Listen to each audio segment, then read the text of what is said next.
Hi, welcome to Car Corner. For today's video, we will be featuring some essential accessories para sa Fortuner natin.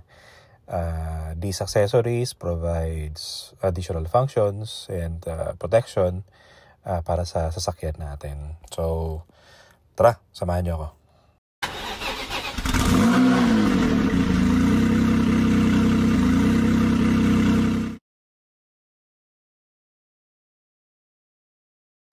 Pinakauna, papakita ko sa inyo ang ating skid plate. Of course, ang skid plate is to protect the under chassis or yung engine natin from sa mga tumatalsik na bato. So this is a very good addition sa ating sasakyan.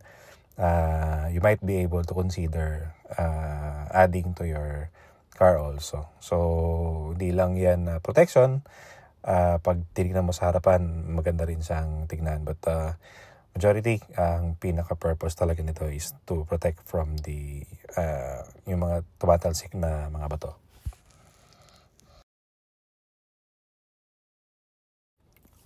Also, naglagay din tayo ng rubber sealing para to protect or protect yung ating mga doors from the outside weather. Yung pagka kontra putik din pagka umuulan, ganyan, or additional soundproofing para hindi masyadong naririnig sa labas. So, I think this is a good addition to our Fortuner. So, pag sinarado naman natin yung pintuan, kita nyo naman, hindi naman siya kita. Ano lang siya, parang madilim lang. But it serves its purpose. And hindi palaging madumi yung loob ng sasakyan pagka meron tayong ganito. So, ang ginawa ko dito, nilagay ko lang siya, inipit ko lang siya dyan, and it will stick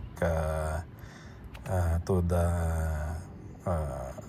the door itself na. Hindi siya mahirap tang ilagay. Pwede kang bumili online and then ikaw na mismo maglagay. Also, of course, dashcam, very important na sa atin ang dashcam, especially kung medyo maraming sasakyan sa mga dinadaanan natin. Bali, ang ginamit natin na dashcam is the DD5 Bola Entry Pro GPS dashcam, 1600p or 2K. So maganda naman yung kuha nito. Meron yan sa front, tsaka meron yan sa rear. Kung sa nag-install, ako lang din na nag-install niyan. Very easy to install lang siya. So, by the way, ilalagay ko naman lahat ng links nung mga i-feature natin dito sa description. So, if you find these items interesting, you may look for it on the description box.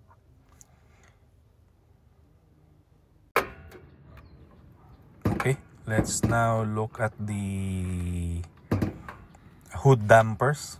So, isa to sa mga una kong mga nilagay ko agad when I bought my Fortuner. So, hood dampers, yan, ibubuksan lang natin siya. Hindi na natin kailangan lagyan ng support. Pag tinaas natin yung hood, magaan na siya, hindi siya masyadong mabigat. So for this one, we use GT Pro hood dampers. So magandang gamitin ito. Actually, yung mga higher variants nung Fortuner na to is meron yan. So yung mga GT at saka yung LTD, meron yan. So for this Q variant, wala tayo. So I just bought one for this car. Also, so for our matting, of course, pagka bumili tayo ng Fortuner, usually naman may binibigay na ang Toyota sa atin na matting. But for me, since dun sa mga previous kong sasakyan, naglalagay na ako ng coil matting para sa Fortuner. Sometimes tawag nila dyan yung spaghetti. At ang choice of color ko usually yung black talaga. Kasi hindi madaling madumihan or kung may dumi man siya, hindi siya ganun daling makita. So it's very neat in the eyes. Kahit na galing sa labas, medyo maalikabok yung sapatos or tsinelas or sandals, sa pagpasok dyan, hindi yan masyadong halata. Then of course yung ating rear bull bar, very helpful ito, yung rear bull bar. Yung mga previous kong naging sasakyan, I had an Innova, I had an Strada before, parehas yun, may dimples sa likod because kung minsan yung mga madalas yung mga tricycles behind us, minsan hindi agad nagpapalit ng brakes yung mga yan. So sometimes when you nakatigil ka lang sa stoplight, sa intersection, and then may maririnig ka ng babangga sa likod mo, hindi na pala nakapag-brake ng maayos yung tricycle sa likuran natin. So adding a rail bull bar is a very good choice. So for this rail bull bar na meron tayo, it already saved us on 2 occasions already. Isang motorcycle at saka isang tricycle pumangga na sa likod natin. I'll show you the video.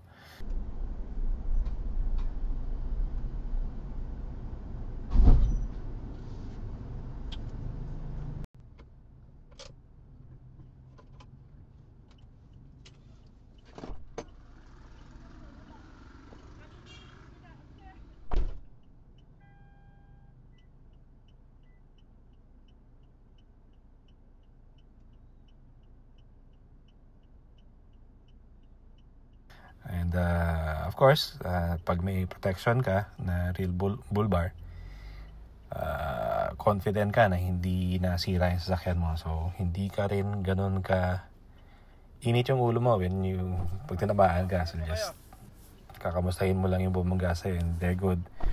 And then kung okay lang sila, pabayaan na lang natin. So of course, it's better to be patient when driving. Also, I bought a spare tire lock. Ang brand nito ay Sustec. I think this is one of the more popular brands na can live up to its name, no?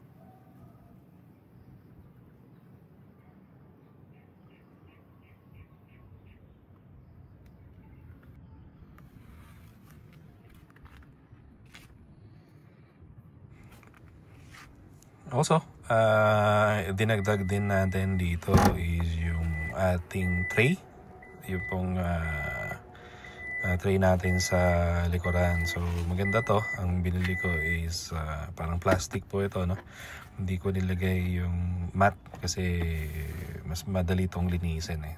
So hindi naman siya sinasakyan talaga. We're just putting things on it. So mas maganda yan. And of course, yung ating hanger, yung mga gamit ako dyan na nilalagay. So pag yung mga civilian clothes or coats or sometimes uniforms, very useful yan. May mga nakalagay, emergency ako na gamit na nakalagay dyan.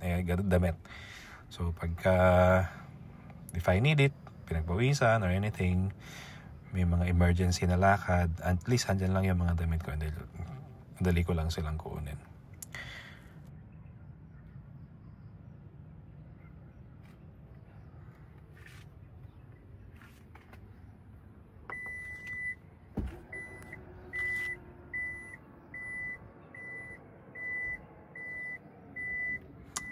Also, I bought this steering wheel cover. Maganda na yung steering wheel ng Fortuner Q actually. Leather na siya, but ako kasi dahil medyo malaki yung kamay ko, I wanted a bigger grip. So I bought this one. Ito patingin ko, ito yung one of the best steering wheels that I've had, no? I bought this only ito yung mga una kong nilagay sa Fortuner natin. Kasi of course, iba na yung yung pagka nag-i-steer ka, komportable yung kamay mo, komportable yung grip mo. So I highly recommend also na buying one for your car. So additional, ito pong pang-protect sa ating door. door guard, door protector.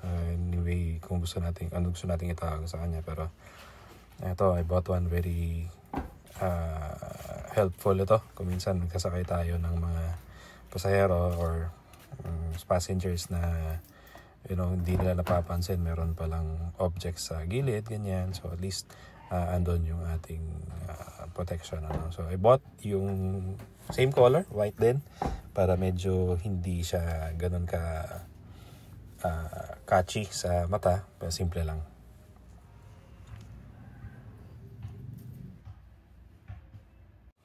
So yun, that's it.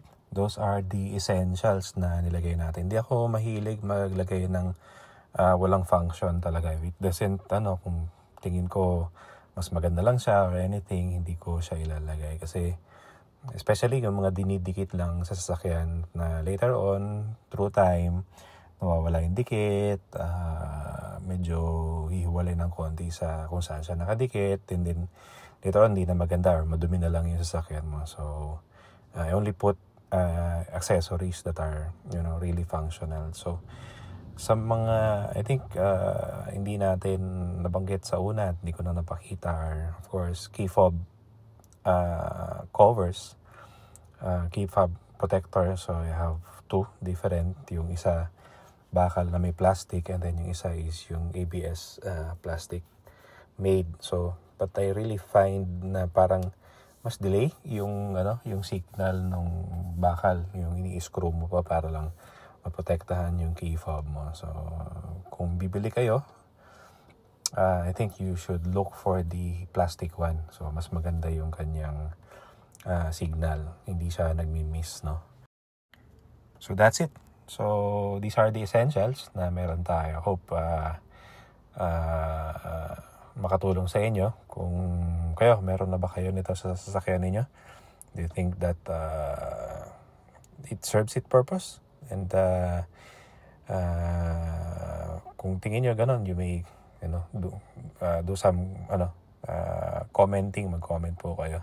And of course, kung tingin nyo meron akong na-miss out na essential accessories, please also comment. So baka matulungan nyo rin ako. I'd be able to buy one also. So thank you. Hope to see you again on the next videos. Bye-bye.